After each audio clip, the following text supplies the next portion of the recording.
Good afternoon, welcome everybody, including the 150 people who are joining us online. They will miss the drinks, but other than that, I think we can all look forward to a very interesting seminar on evidence in international arbitration. So, for once, we have decided to take a more general approach to issues of evidence in international arbitration, not just limited to construction. And we are trying to focus on the more controversial and practical issues that arise. We have divided the program in two panels. The first will be on the use of experts and fact witnesses. So the two types of witnesses that you can have in arbitration. And in panel two, will deal with disclosure, admissibility, and evaluation of evidence. I should also say that as many of our events, we are organizing this one also in cooperation with an external partner, the Stockholm Chamber of Commerce Arbitration Institute. We are very pleased with that. And now here to welcome our Swedish guests, in particular Beata, who is a member of the board and is representing the SCC Arbitration Institute today, and of course James Hope as well. From Stockholm, coming here this evening. So I have the job of chairing the first panel, and I am very pleased to be joined by three leading arbitration experts. So first of all, I'll introduce them in the order in which they appear on the program. So first of all, Dr. Beata Gessel, who is a senior partner at Gessel and a very well-known international arbitrator. I will be very short in my introductions because really none of my panelists really need too much of an introduction. But nevertheless, I'd like to highlight that Beata sat in more than 150 cases under a list of rules that would be obviously too long to go through. And she's a specialist not only in construction, which is of course our favorite field, but also in M&A arbitration, energy law, and more generally international commercial law. Then we have Dr. Kleinheisterkamp, who was a fellow academic for many years here at the LSE, and then he had a very good idea, I think. I mean, I cannot envy him and commend that very intelligent decision. It never comes too late. He decided to leave academia and focus on his practice exclusively as an arbitrator, as a kind of mediator as well, more generally as an international arbitration practitioner. He has a lot of experience, especially in ICCA, CIA, and antitrust proceedings. And finally, not least because we are talking about expert witnesses as well, an expert witness, I should say, Gabriel Armanet, who is senior director focusing specifically on construction, project and assets at FTI Consulting, based in Paris, joining us from across the channel. We share very interesting upcoming elections, but one of them is going to be more exciting than the other, I think, but I need to guess which one.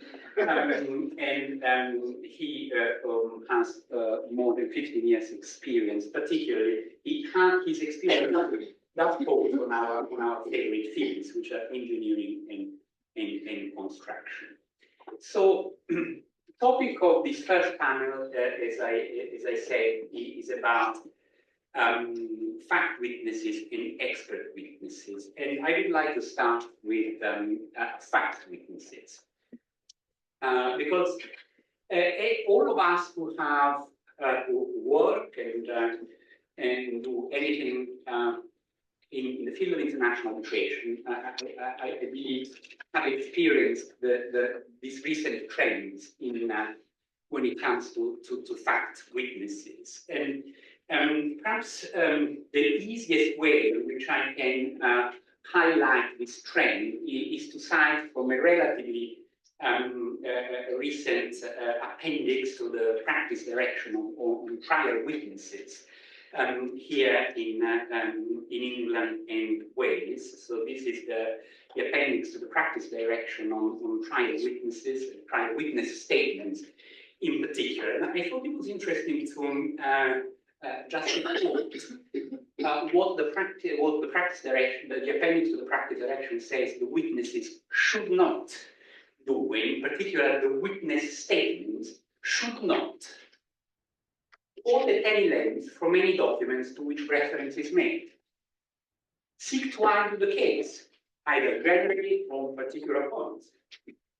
Take the court, read the arbitral tribunal, to the documents in the case, or set out a narrative derived from the documents, those being matters for argument, or include commentary on other evidence in the case, either documents or the evidence of other witnesses.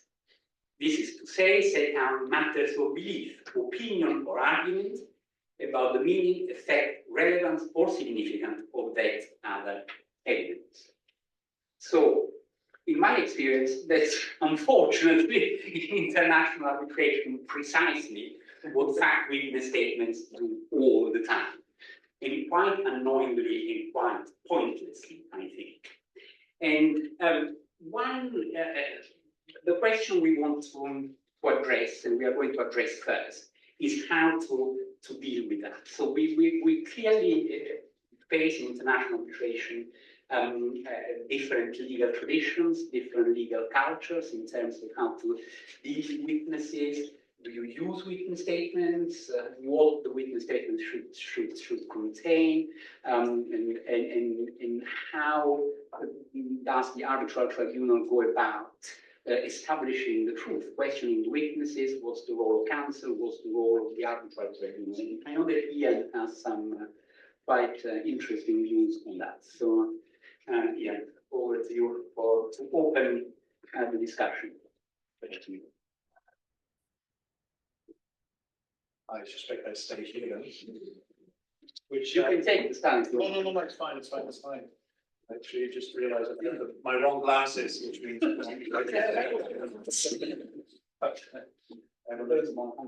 there is fine.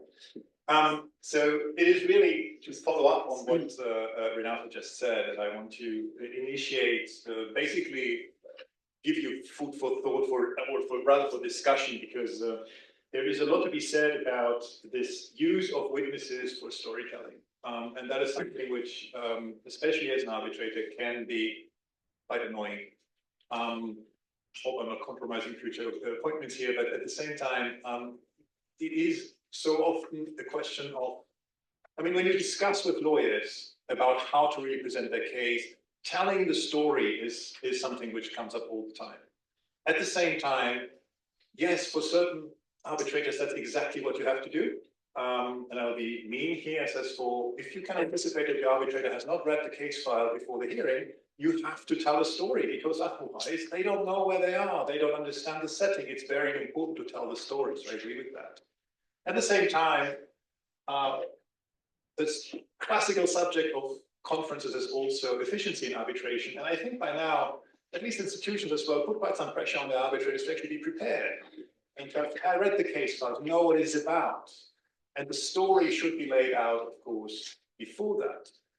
And then when the story is laid out to get in the submissions, it should not be, as we just heard, in the witness statements. And of course, that is where we find a lot of storytelling. Which leads to a couple of issues which I just want to highlight from a comparative perspective, because that is the subject that we've been given. There are things, for example, like already asking the question, does the representative of a party, and I don't mean counsel, I mean the CEO, the CFO, CCO, whatever it is, should people from inside the organization of one of the parties actually be admitted as proper witnesses? As you know, in many jurisdictions, that's simply not possible. And there's a good reason for that. There should be a difference between what the party puts forward and what it tries to prove as a matter of fact. I come from Germany originally, and in Germany it is a clear distinction between hearing a witness or having ein Parteivertrag, which is if a member of the company wants to say something, they can do so, but they do so not as a witness.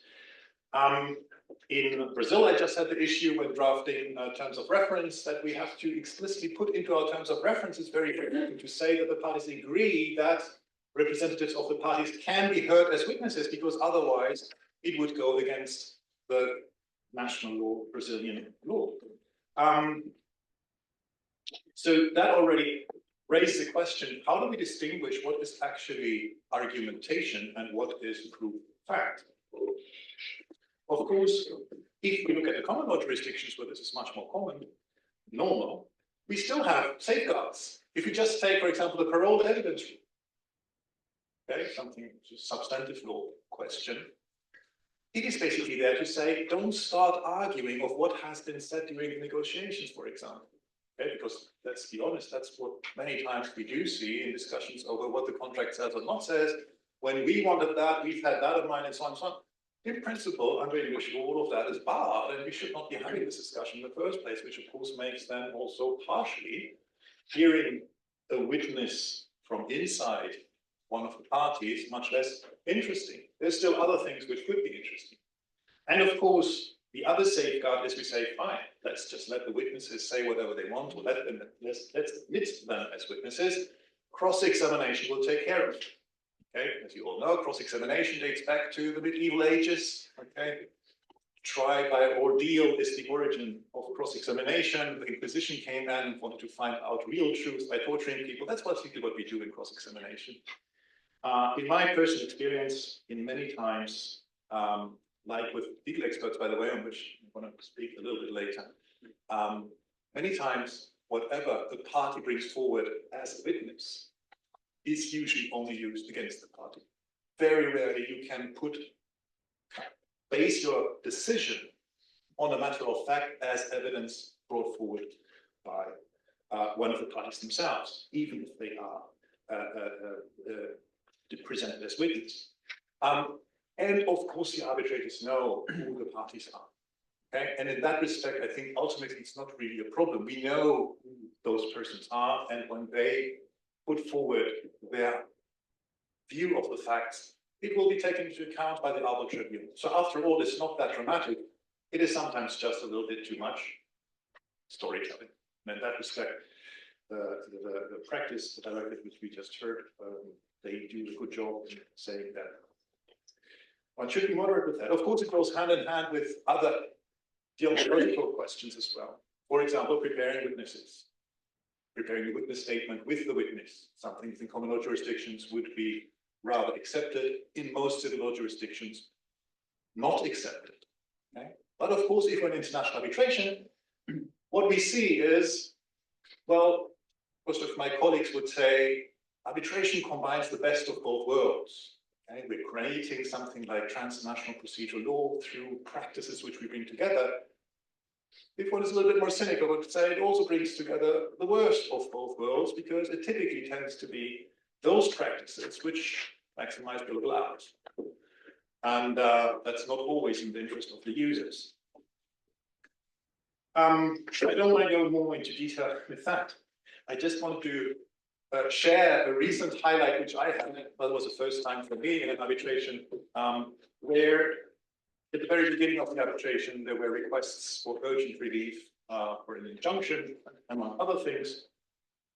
And one of the parties presented, because it's all prima facie, to make their case, presented a witness statement of their solicitor.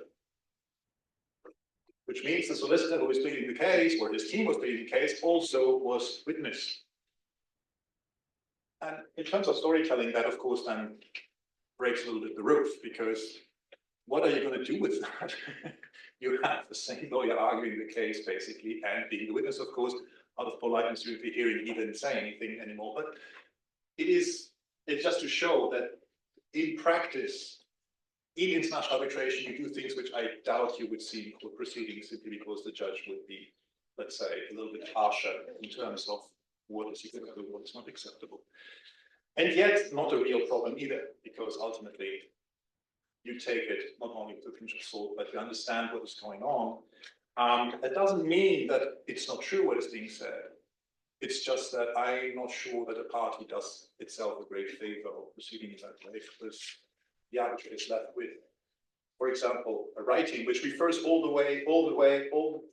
time in the footnotes to the evidence, and the evidence is the witness statement of its own lawyer, which is a kind of circular thing. But that is probably a rather extreme example, which I just hadn't seen before, and I thought I'd just share.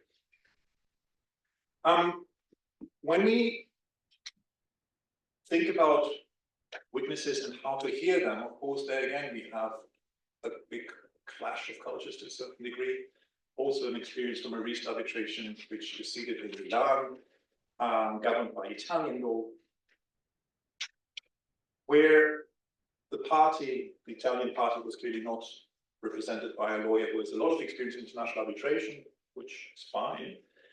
However, who argued that in order to hear the witnesses, the parties should first, in the first round, submit the questions, which the arbitral tribunal shall ask the questions to their witness, and once knowing what each party will have the tribunal ask their own witnesses, then a week later they can submit a list of the questions that they want to have the tribunal ask the other side's witnesses.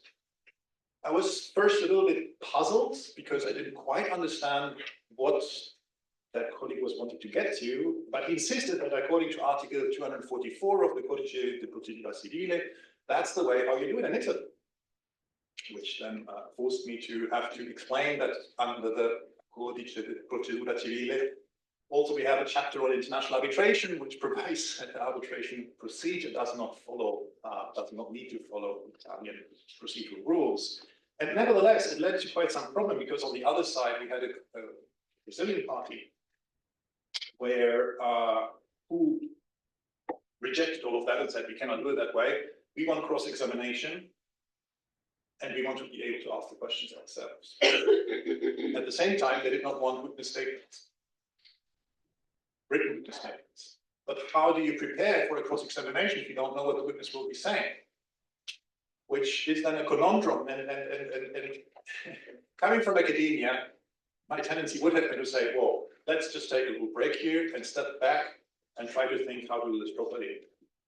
But once you're in practice and you know that things have to be decided and pretty quickly and on the spot, and the parties, if they start agreeing on something, you can try to influence it in certain directions. But I ended up with some kind of fudge solution, which I was not excessively proud of, which worked at the end. But let's be honest, that had nothing to do with a real cross-examination. And at the same time, it did bring out the facts as it had to, but it was an ad hoc made solution so that each of the parties could find their way through all of that. So the influence of national conceptions, that is again an extreme case. I would not say that that happens frequently, but at the same time, there is always this cultural baggage of how to go about it.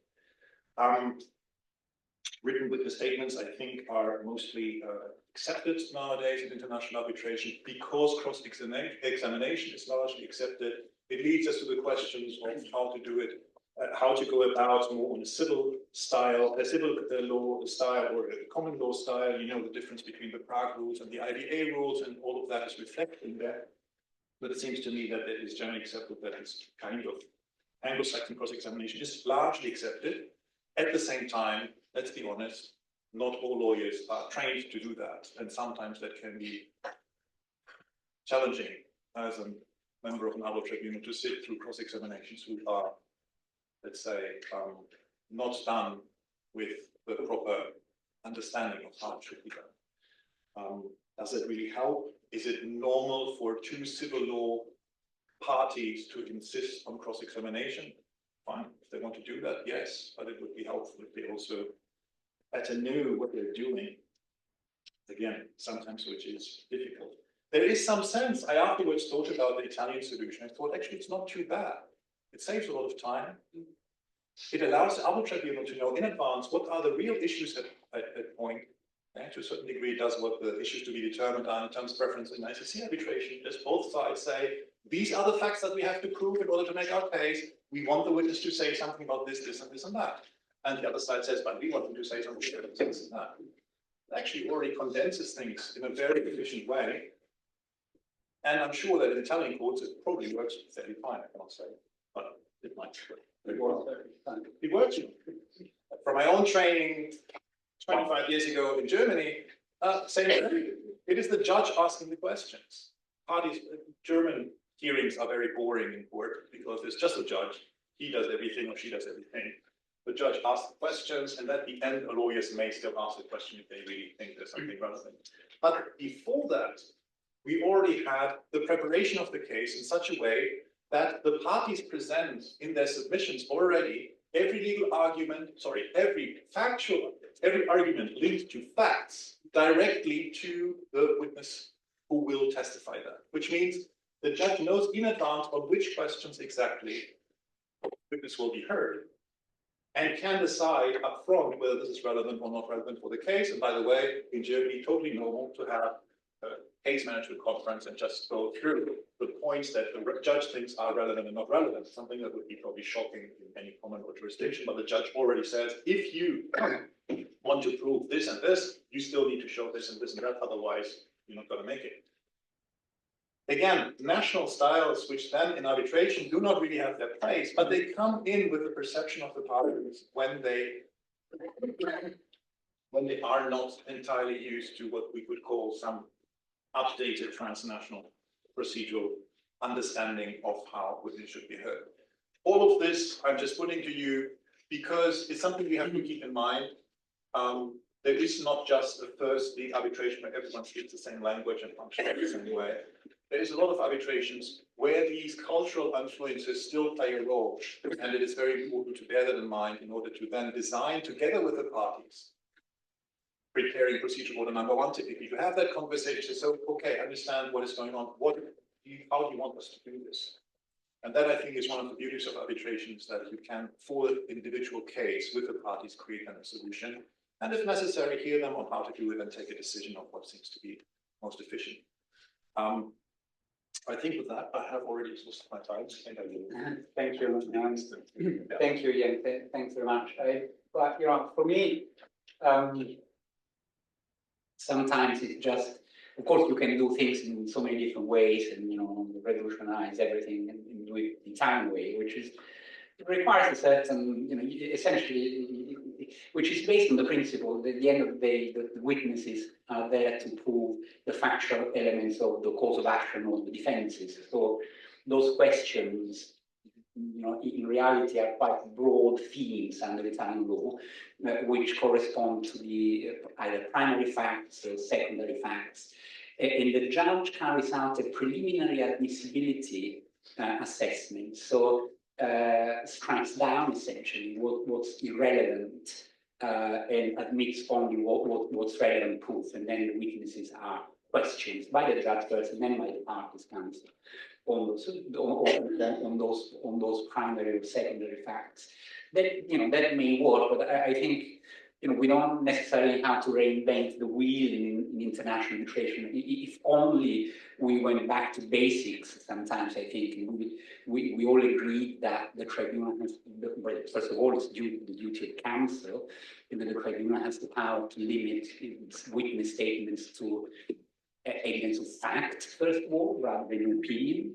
I mean, the main reason why we have the parole evidence rule, relevant evidence, not irrelevant evidence, and I was going to the kind of parole evidence rule, which has its main raison d'etre, of course, that evidence is in principle irrelevant, right? Because under English law, who cares what you thought the contract meant 1 month before signing it?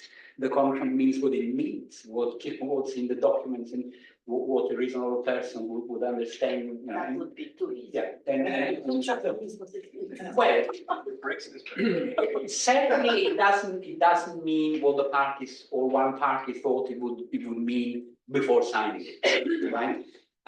So that evidence is irrelevant. It's relevant under Italian law, for example, under Swedish law, I'm assuming, etc. Because, of course, under French law, when you look at the subjective intention of the parties, that kind of psychological intention, then that may be relevant, but not under English law.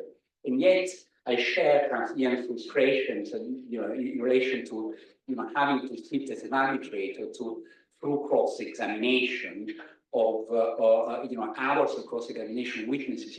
Look at this clause in the contract. Look at what it means. Look at what it depending on your colleagues on the tribunal. I mean, my instinct would be to intervene and say, sorry, this is irrelevant. And unless there is a specific issue, unless we are under French law, subjective intention, and there is a point there. Cares really, what the witness think today this clause in this contract means, but not everybody shares that view. In relation to who can be a witness, I am perhaps having obviously studied in the first place and trained in Italy. I'm more on the common law in the common law camp here. I mean, certainly as a solicitor myself, I have given witness statements in injunction applications. That's quite common here. I mean, if you have to explain what has happened, in procedural history, etc., it's absolutely nothing strange. You have to tell the truth and testify the facts. A solicitor can do that if she is informed of the facts, as everybody else. Again, I think the discipline here is still to keep to the facts, to avoid opinions, and then the testimony of the CEO can be very damaging if it's if it's something fabricated to suit his company's case. I wonder whether there are quick reactions from Beata or Gabriel before we move on to our next Beata. You want to use on that? Well, I must say that my background is I was a transactional lawyer. I was not a person who was dealing with the procedure.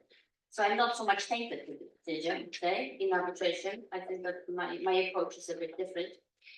And I value myself, that there is no such a strict distinction between, for example, witnesses and party representatives. Because, I think that the arbitration is something what is different than litigation, and we can have some more flexible approach to different things.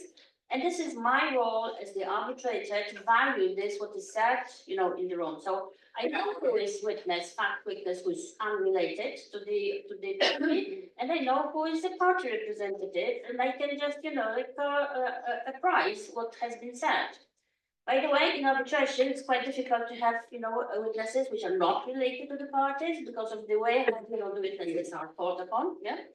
At least I had one case, in which the witness was called up to the court, so that was a court assistance, but this is very rarely, especially in international arbitration.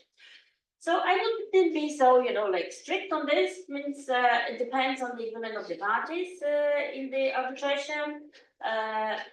If usually this is set up at the beginning, who is speaking first, who is last, whether the party representatives can testify earlier and then stay in the room, or he can testify at the end. This is something, subject to the agreement of the parties. And I must say that I really appreciate German way, not because of anyone forced German, this is not the case only. But, I had arbitrations with the German arbitrators, and also I was assisting, the proceedings in the court in Germany. And I think that this is so valuable, this early determination of matters. I know that this is very delicate issue in arbitration. And, arbitrators are usually afraid of doing this, or they don't do it without the permission of the parties.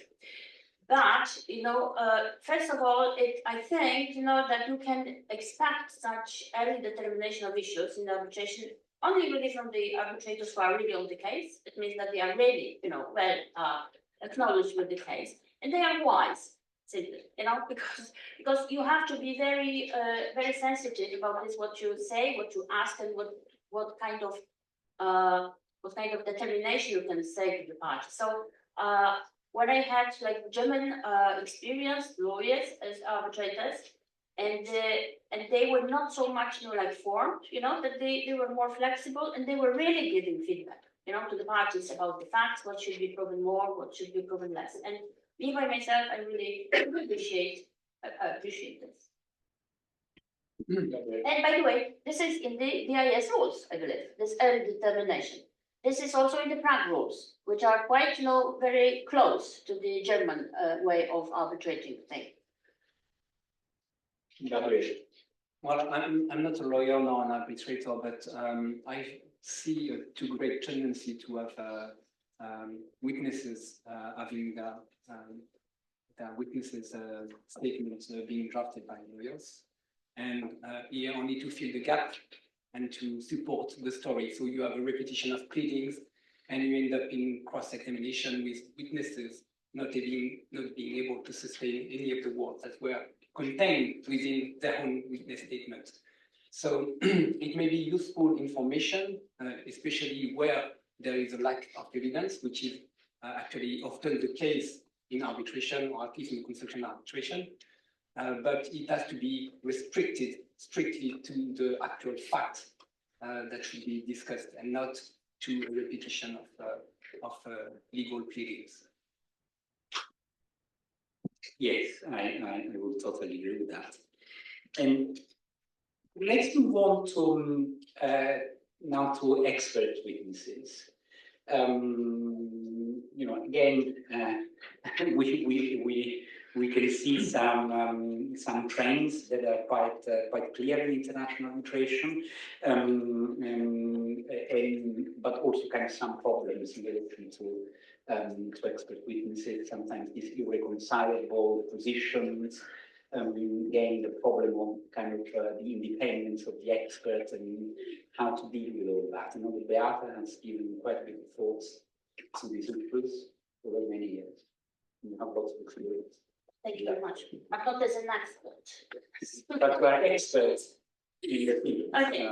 I must say that I really like this topic. It means the expert, the witness expert, it means in relation to his independence, impartiality, it means what is really the position of such a person in the proceedings. It has been discussed for ages, and I think it will be discussed further on, you know, and why? Because why I like this topic? Because I think that this is a subject of like more formalization of the process of arbitration, which is visible in case of the expert witnesses.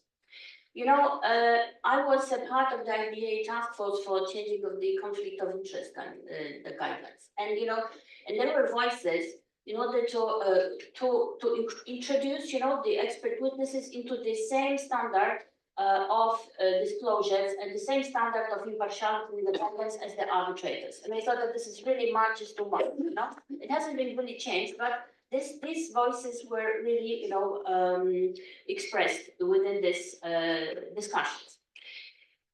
I must say that in general, you know, what tribunal expects is to receive a faithful opinion, you know, faithful, you know, determination of certain issues which are vital in the proceedings. And the best is when they are agreed between the experts. Yes, for the tribunal, this is the best option, you know. As much as possible, we can have the agreed issues. And what the parties they expect, we must bear in mind. I was recently having at Queen Mary, you know, such a lecture for the students. I told them, what can you expect from the expert who is employed by one party, is given documents by one party, is given questions, asked questions by one party, not discussing with the other party, and then he is making an opinion, and he is coming to the tribunal, and then he is speaking out his opinion. And this is the moment when he is really, you know, touching base with the other party and with the other expert. And asking for declaration on independence and impartiality is something I think really subject to discussion, I would say, not controversial, at least. I think that there are two, if I talk about the comparative aspect of it, we have also in this respect, we have different positions of the civil law and of the common law. And I remember for me, it was so strange when I first time, that was quite a number of years ago, but when the first time I was met with the question of witnesses. It means how can the attorney, the counsel, meet the witness and prepare the witness for the hearing?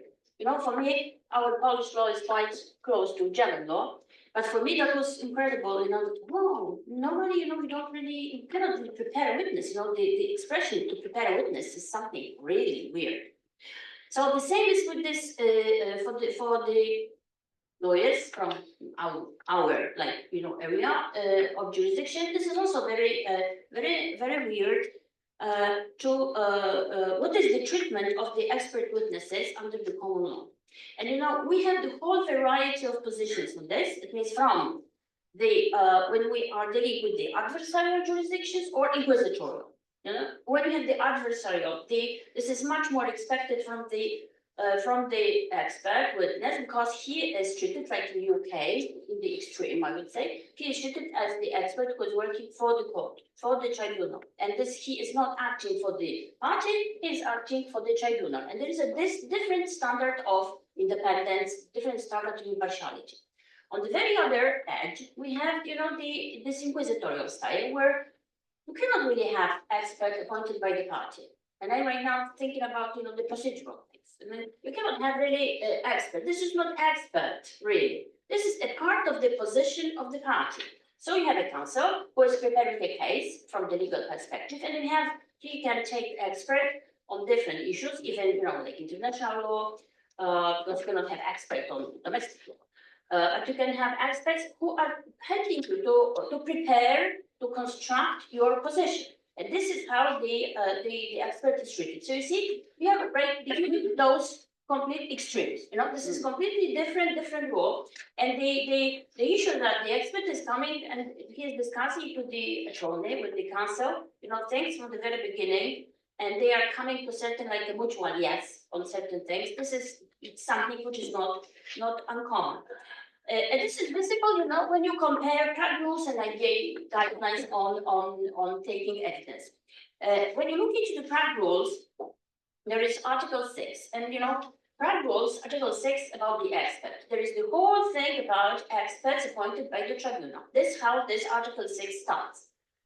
This is about experts appointed by the tribunal. You have 6.1, 6.2, 6.3, 6.4, and then you come to 6.5, and then it is first time and the last time, basically, about the experts appointed by the parties. So, because we say that Prague rules are more, like continental, close to more continental law, they show what is really the order of appearance, I would say, of the experts. So first, you have all the regulations about the experts appointed by the tribunal, and then it is said exactly, because this is very tricky language, it says the appointment of an expert by the tribunal does not preclude a party from submitting an expert report by an expert. So you see what is the order of weight of these things. If you go to the IPA rules, you will see that there is one whole paragraph long about the first about experts which are appointed by the party. And then as a second, there is the expert, this is Article 5 is party appointed experts, and Article 6, this is what goes later on. This is the experts appointed by the tribunal. So you see that the emphasis is really given to the experts appointed by the parties, and this is more common law approach. So this is, I would say that this is contrary to this, what is in Prague rules, it is say that if you appoint experts by the party, it does not preclude you from, also having the tribunal to appoint their own experts. And what is interesting, in the Prague rules, there is nothing about independence of the party appointed expert, nothing about impartiality, This is a lot in the IBA guidelines, but we must bear in mind that this is quite, from my perspective, it's old movement, this is quite fresh concept of the declaration of independence and impartiality of the party appointed experts, because this is the invention of 2010. In the earlier versions, there was nothing about independence and impartiality. They were just treated as the experts who are appointed by the more international way. It means that both taking into consideration both approaches. As I say again, this is the problem for me when I'm thinking about the party appointed experts is that you cannot really expect too much from the expert who is instructed by one of the parties. You cannot really expect that he will be completely unbiased and he will be completely independent. I know it depends, of course, on this what you mean by independence and impartiality, but as I said, this is by nature. He discloses that he got instructions from the party, he's paid by the party, and he's discussing things by the party. And he is constructing his opinion based only on the one side arguments and on the one side data. So, you know, this is, everything is based on his reputation. It means the weight of his expert opinion is based on his reputation and about his integrity, bearing in mind all of these circumstances. Saying that, I was recently I was faced with the situation that we were advising a client in my law firm was advising a client in London, and there was a proceedings in London, and we were asked to that there were some Polish law aspects, and the court was seeking the party. Our client was seeking the Polish expert on the law. So I must say that I was by the way, a little bit surprised by the situation that so that was my facing the English procedure, and that the court did not allow for the party to approach. Both parties appointed their experts, but they were not allowed to approach them before the joint terms of reference was done. So that was not the court who was sending the terms of reference, but until the moment when it was agreed, the questions, the instruction, the documents, they were supplied then to both experts of the parties. And this is sometimes, I don't know how does it work. I have never been touched with this situation in arbitration. It means that the way that this is me who is agreeing with the parties upfront the terms of reference. Usually, each party advises its own experts and prepares the terms of reference for its own experts, and then I am only faced with the outcome of it. So we are coming to the trial, to the hearing, and then we see it. But I was recently, I was dealing with the Ancestral Working Group 3, and it appears that in ISDS, that the arbitration, investment arbitration, this way of dealing is one of the ideas which is right now discussed in this Ancestral Working Group. And just to give you more of the situation upon which these works are done, it was that there was reviewing those materials, the studies which are prepared by the Ancestral Working Group. They came to the conclusion that the compensations, that means the states, they came to the conclusion that compensations which are given in the investment arbitration are too excessive. And they were making such a computation that as of August 2019, there were 44 known awards with a value of $100 million or more, and 9 awards over $1 billion. From the first case in 1981, it took 21 years of cumulative awards of damages to grow to $10 billion. Within the next 4 years, in 2006, the cumulative amount had doubled, reaching $20 billion. And 4 years later, the amount doubled again, reaching $40 billion. 40 billion. So it doubled and then doubled again. And especially that was my awareness that this was relating to the climate change issues and the climate change dispute, because it has been observed that such excessive damages, such excessive compensations, they are a ban for the states to continue with their more dynamic policies relating to the protection of the climate. And there was a question: what happened? What made this excessiveness of this contribution, of these compensations? And it was stated that the biggest contribution into such doubling of compensations, that was the overusing of discounted cash flow. I think that my colleague will be able to talk more about this. But that was very much criticized, that this discounted cash flow methodology was used by the experts, not only for the going concern facilities, but also for the completely not started yet. So especially that was well-known case of Hopper versus Italy.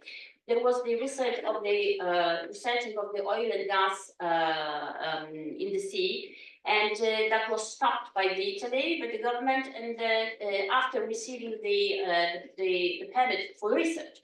So it did not really start extracting and selling. However, the experts which were working, party-appointed experts, which were working for the climate, they used the discounted cash flow methodology, and that was very much criticized, especially by this who were in climate change activists. And the second reason why those results of the experts were so high was so-called anchoring effect, which means that there was significant divergence between the amount of compensation claimed and the compensation awarded. And there was a study which calculated that the average claims amounted to $910 million against an average award of 298. So let's say 300. So that was 900 versus 300 awarded. So that, and this anchoring effect, it was for the purposes of I think getting acquainted the tribunal with the higher number, so that they could give more compensation than it was really even expected by the party. And what is the answer of the unsitual? I must say that for me it was quite interesting to go through, because there is the new document which is being prepared by Unsitual Working Group 3, and this is called Draft Provisions on Procedural and Cross-Cutting Issues. I think Unsitual by itself doesn't really know whether it's through the model law or some guidelines or something. Anyway, they were articles which are prepared for this. And there is one article, Draft Provision 23, Assessment of Damages and Compensation. On one hand, this is for the experts guideline, because it is aimed, I don't know what will be really the fate of this article, because it's really highly controversial, and the investors versus states, this is the really huge discussion.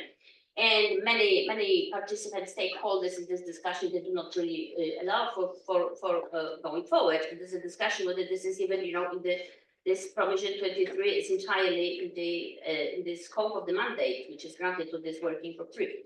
However, it is said here, as I said, it goes a little bit in line with this last option, the English concept. It means that it is said here that the tribunal may require the experts appointed by the parties, if any, on issues related to the assessment of calculation of damages, work on the basis of a harmonized, clearly defined set of instructions based on similar assumptions. So it appears for me that it is said that this is the tribunal who can really make the harmonized terms of reference for both parties experts. And by the way, there is also about the discounted cash flow regulation, because it is said here that the experts, when the damages will be awarded, they have to be on a more not so much speculative premises granted. I really must say that this is interesting lecture. It means going through all of these discussions, by the working group. It means from the very beginning, when the problem was really, stated, and then how it is changing during the discussion. We will see what will be the. Yes, I'm finishing. So, I think that this is something in which way this may go for. At the end, I must say that. That for me, I really agree with Mark Cantor in his very, very, very good article, that what could be expected from the expert witnesses is what he expects, and I agree with this, that generally 3 duties, if you're talking about their independence and impartiality. A duty of disclosure, it means to disclose everything, a duty to provide full information, and a duty to assess reasonableness. The duty to use diligence to assess to the extent the expert has the professional background to do so. So I think that, as people say, common sense is not so common. This is very important for the experts and for the tribunal who are assessing their expertise. Thank you very much, Beata. Unfortunately, common sense is indeed sometimes not so common. I think what I want to pick up on just one or two things. I said we are short of time, so I am not going to abuse of my position as a chair, obviously. But just to comment briefly on a couple of things. So first of all, I totally agree, and I think it is good practice, and some arbitrators and some arbitral tribunals would do that. For example, direct the parties to agree on common sense or reference for experts. And I definitely try to do that whenever possible. And another way of doing it is that I have tried is to well, the parties will do their own thing, as they would, but then the tribunal at the appropriate point would set the tribunal question. So where you look, whatever now you have been instructed by the parties, if you haven't agreed common instructions, it will be a good thing. Then, however, the tribunal really wants, answers to these questions, or wants these themes to be addressed. One difficulty that I always have in trying to deal with experts in a more robust way, in a more common-sensical way, maybe, is that, of course, the memorial system that has now prevailed doesn't help that, because basically you have, the request for arbitration, the answer and the reply, which basically are 5 pages each, and don't say anything about the case. So you go into the case in an conference, etc. But in reality, very little about what's going on in the case and what will be going on in the case. Then you have the statement of claim, which is essentially the first real pleading when you are finding out something. And of course, then you have the first expert report, and the poor expert at that point doesn't know anything about the other party's case.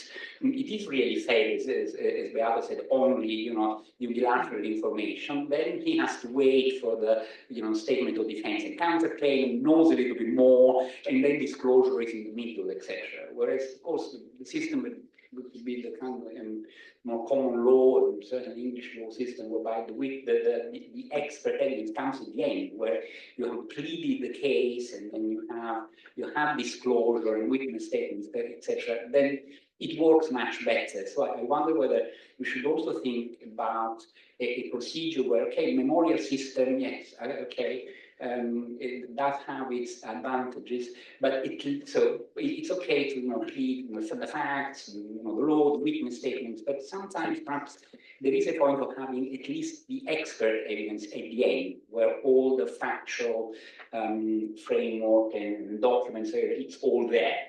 So the expert don't have to do this kind of to and fro.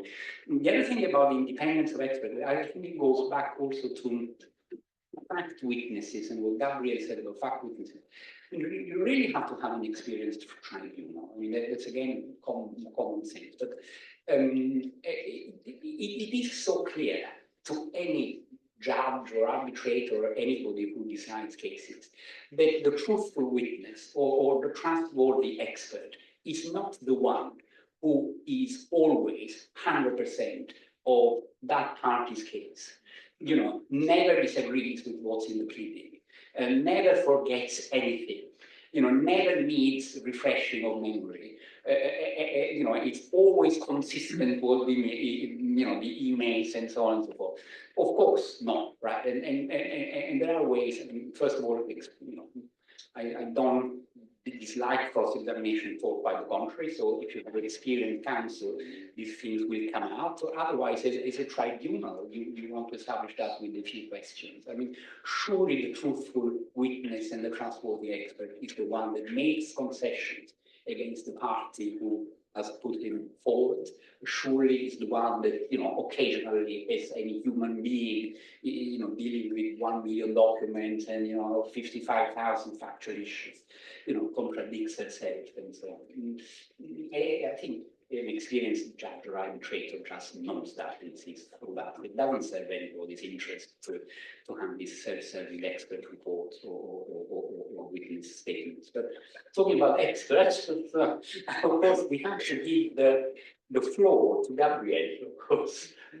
Thank you, Renato, and totally agree with this concession part, which is also part of the duty of an expert to be able to agree with the opposing party. So it's maybe a bit controversial, but let's speak the truth today. If an expert, the opposing party expert, is stating factually elements that you should not disagree with, it would be self-defeating for you for the case to just entrench yourself within the position that has been yours till the moment. But I'll go back a little. I'm a quantum expert, so I'll try to derive some of the examples from my experience while I will be talking. And I'd like to get back as well on what you said earlier about party-appointed expert and address clearly the tension that we see those days and actually the damaged reputation of experts, which is clearly suffering. We were sitting at the Paris Arbitration Week, and we heard that expert evidence from a party-appointed expert is useless because they are completely aligned with lawyers, and I have to disagree a bit with that too, right? So I agree with you. yeah, why the reputation of expertise is damaged? First, well, I have to put the word, I don't like it, hired guns, shadow experts, endorsing positions. And they are really damaging the reputation. They are not challenging anything and providing any critical views, and that's really an issue.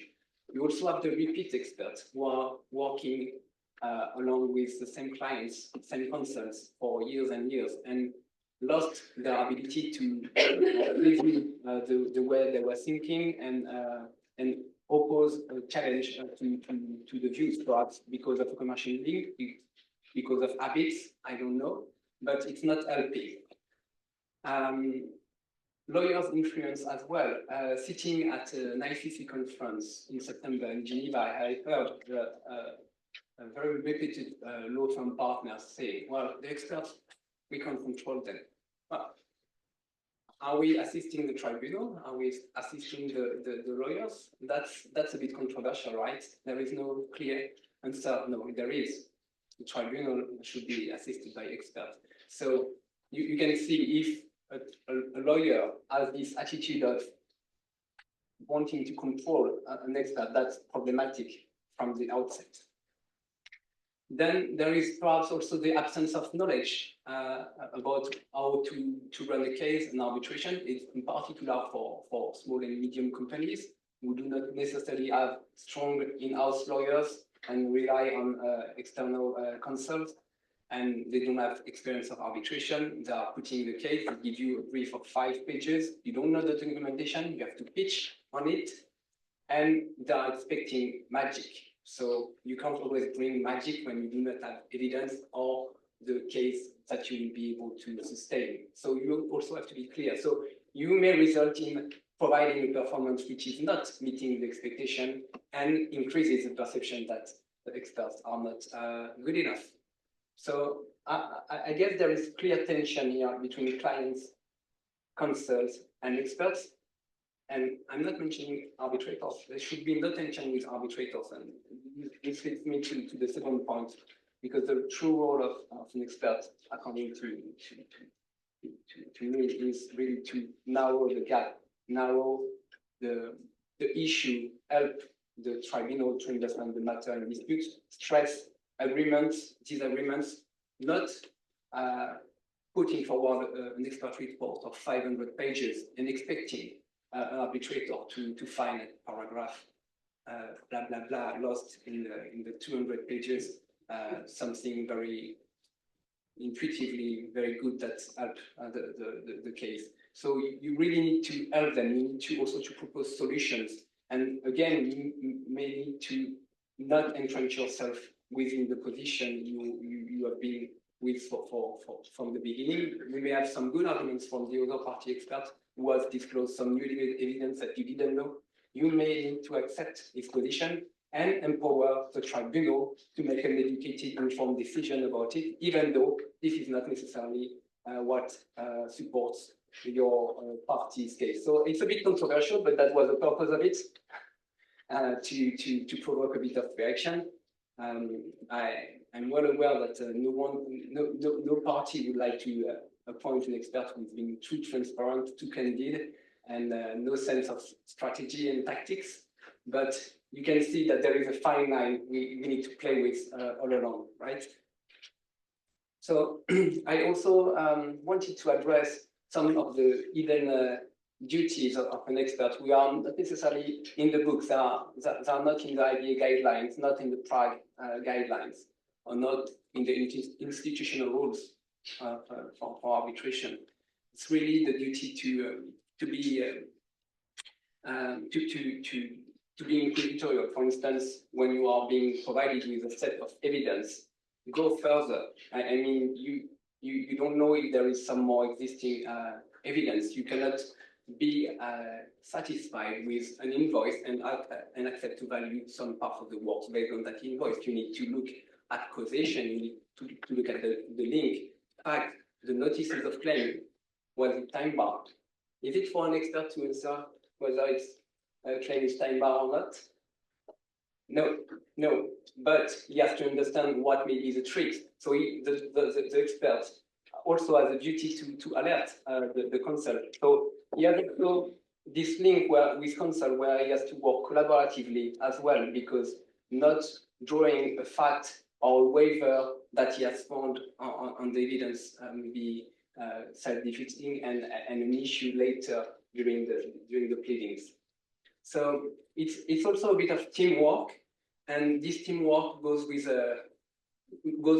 transparency.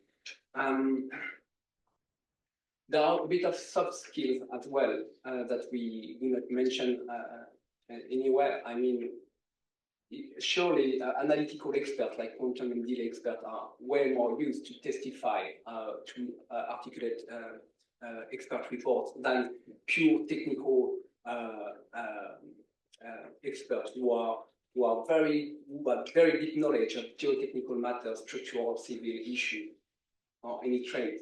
The way they convey the ideas is a bit different from experts who are repeatedly doing this exercise. And this is also shown during the testimony, which is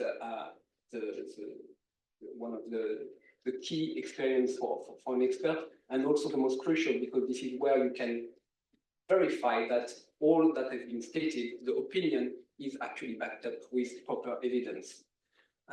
And I've seen the most brilliantly written expert report, but when it was time of testifying, well, it collapsed because there was no, the expert had all the credentials, all the experience, but completely collapsed because he didn't know the rules of the game, and he had not been directed sufficiently by the lawyers to make properly the report. So we are all believing that we are working with the same set of rules, attitudes, cultural habits, but I'm sure in the room, perhaps you may be shocked of what I'm saying, or perhaps agreeing, or partially disagreeing. And this is something we cannot verify before we are appointed. So it's always a bit of a gamble when you pick someone. That's why reputation matters, right? We discussed that before. So again, it's not to be candid that you have to be brave enough to refuse or to discuss some particular instructions. I'm always very careful about instructions. We mentioned that we are being instructed, but we are not accepting all sorts of instructions if they are incoherent with the case, or if we cannot really believe that there are instructions that are that could be avoided. I'm meant instructions only as questions, you know, which are opposed. I'm taking this example of measurements. When you are a quantum expert, you do not necessarily have the time, because it's time consuming and costly for the client to measure all quantities, all albeit quantities. So most of the time you are being asked to rely on, for instance, an engineer if you are on a FIDIC form of contract measurements. But if you do have the drawings, if you do have a bit of time, not much, open the drawings, try to see the calculation, make sure that the information you are relying upon is coherent. Otherwise, you are going to use quantities that may not be the right ones. You are going to mislead anyone. So you need to go a bit further, not blindly accept any sort of instructions at any point. It could be self-defeating as well. So there is I could continue for hours, but I'm not sure we have the luxury of time. No, sorry. Very tight case management. We can perhaps. No, I will wrap up with the way forward, which to me is really related to the earlier involvement of experts in the case or in the proceedings. I'm very favorable of a joint expert report where you can, from the outset, narrow down the issue, and possibly, this is controversial as well, possibly save time and money, especially in a time where arbitration is so criticized for being long and costly. Thank you. Thank you very much. Beata, yes, Actually, because I think that maybe I was misunderstood. When I said that the instructions come from one person, that was nothing negative in it. That was not. I, by myself, I'm very big fan of the experts, of party-appointed experts, and in my career, it's quite rarely that the tribunal experts are appointed, and I don't see, in majority of cases, the need to have it. And I think that this is a very important thing. What you have raised, it means that this is the cooperation between the client, between the counsel and the expert. Because I understand that that the accusations which are run, and they are usually people expect that the party-appointed expert will behave like tribunal expert. It means that he will not talk to the expert, to the counsel, will not discuss it, will not find materials from the party. This is not possible. I understand that the expert comes as a tribunal. This is nothing extraordinary for me. The expert comes at the very early stage, and they are cooperating with the counsel. There are questions asked, because the discussion, and the counsel says, yes, I want 100, and the expert says, no, this is not according to my knowledge and expertise. You cannot really compute 100, you can 80 or 120. So I understand that this is a kind of a discussion between the expert and the counsel, and the expert with the good reputation will not agree with everything what the client said. That the expert will say, yeah, this is okay, this is not okay. Because he cannot really sign as a good, reputable expert. He will not sign the opinion when there are stupid things. Simply. So sorry, I was not trying to put stones into your yard. No. And I think that let me just also add this. In my experience, there are some very, very good experts, and I don't want to mention any of them in particular, but as counsel, I work both as arbitrator and as counsel as well, which is a very rewarding thing. And there are some very good experts who do disagree with you and absolutely do take an independent view of everything. I think, however, there is, from a very practical perspective, an issue, and this is particularly for counsel, which is this: if there is no level playing field, so if you don't want to be in a position where you instruct an expert who takes, let's say, the English very English approach, as if you were in court, etc., and so you would disagree with you, say that you are not entitled to that, agree with the other party's expert, etc. And the other party, however, has one of these very nice experts, and you find very many of them, who adopt completely the opposite approach. So, and of course, in an ideal world, you would say, well, this will come out in cross-examination, and the tribunal will know, etc., etc. However, you are in a difficult position because you don't want also to compromise the case of your client. So we really, I don't know whether the solution is in ancestral or clearly, the IBA rules have been around for a while and haven't really addressed the problem before. But I think that there has to be some kind of more level playing field. Otherwise, there is a bit of a risk of a race to the bottom. And from counsel perspective, I think it's a problem that I really feel very, very close to my heart. Not least because I always go for the very independent expert, and then sometimes it's, you realize, and I hesitate to say that, but you realize, well, perhaps I should go for the higher ground here. And, sadly. And,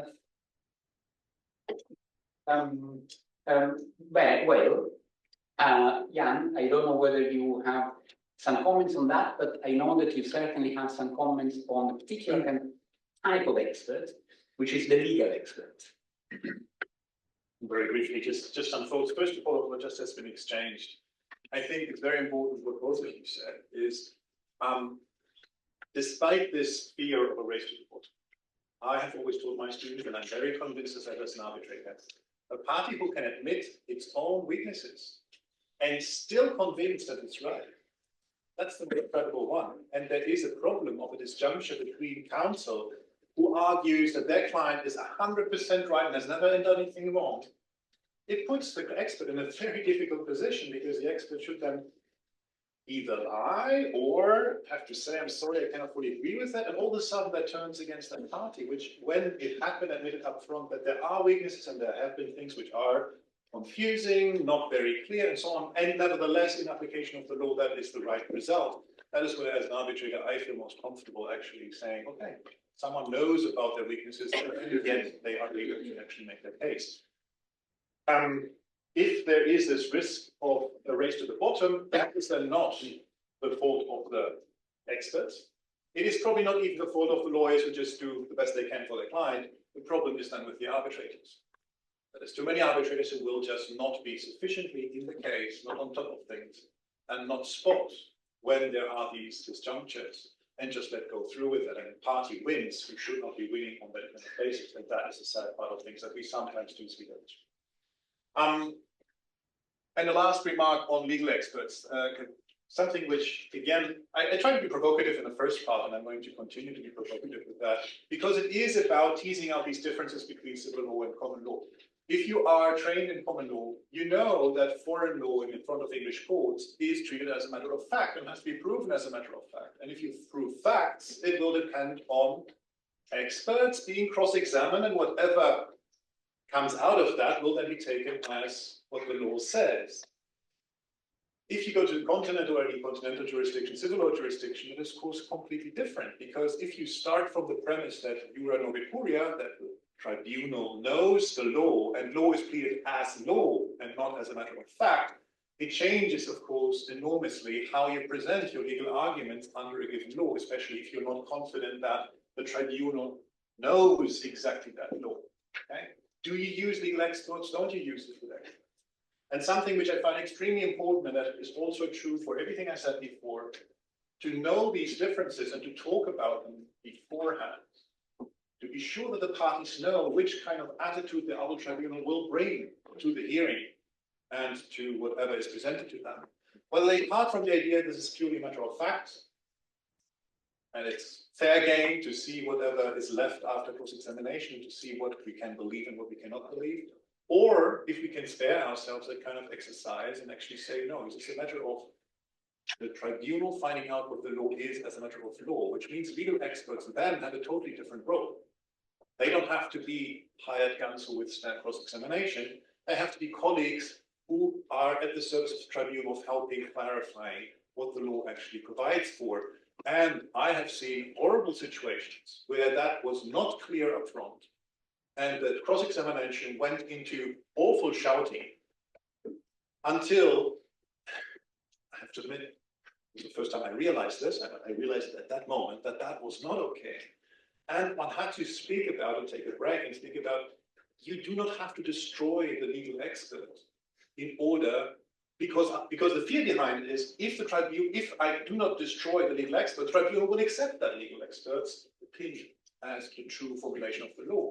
And as soon as I said, I'm sorry, if that was not clear from our meeting before the hearing, I do know that law and I will apply it as law. So you do not have to destroy the legal expert in order to make your point.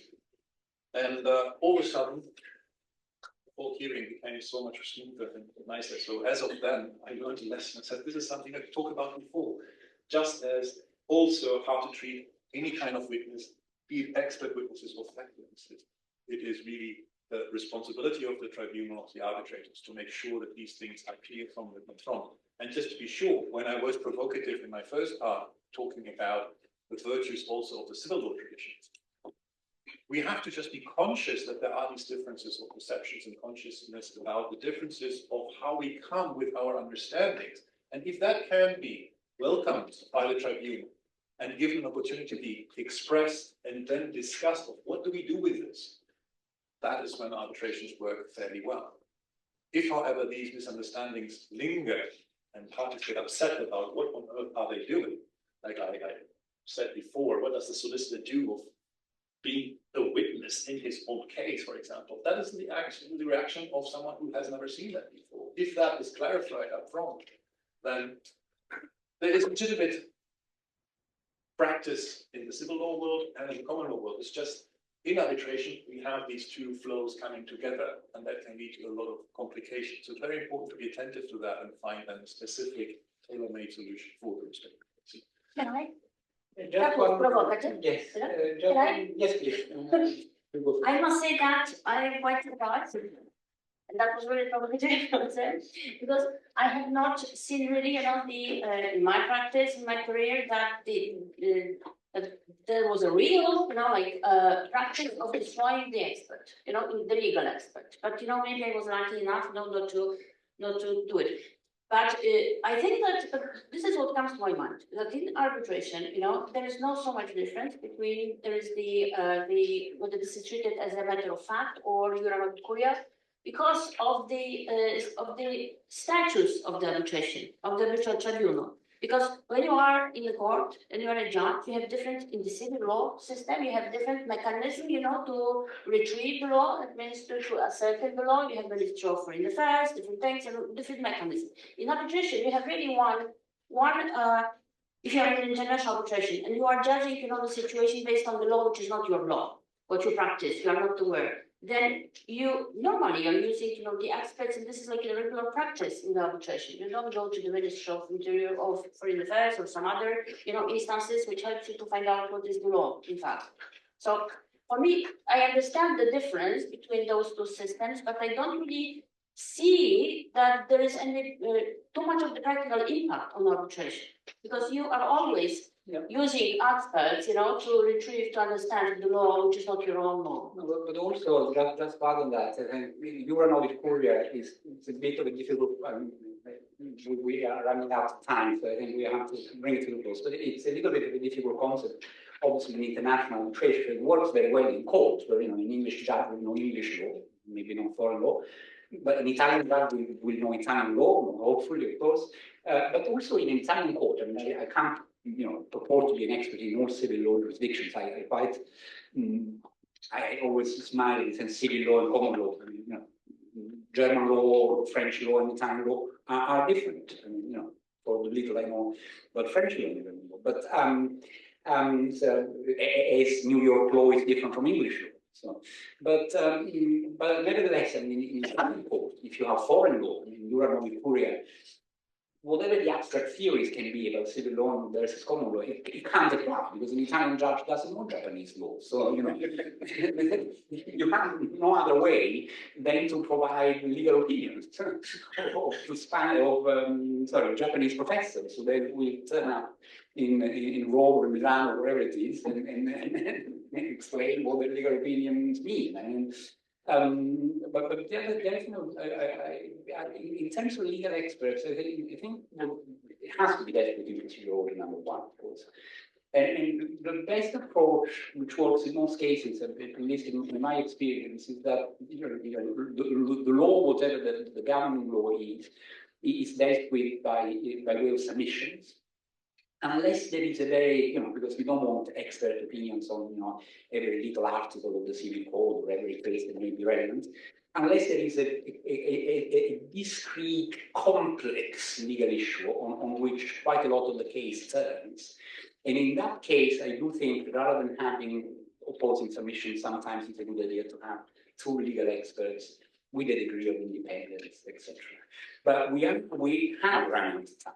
Now, there is a question online on admissibility of evidence, which we can refer to the next panel. There is also a question online about sanctions for submission of documents that are not relevant, which is also conveniently to be referred to the next panel.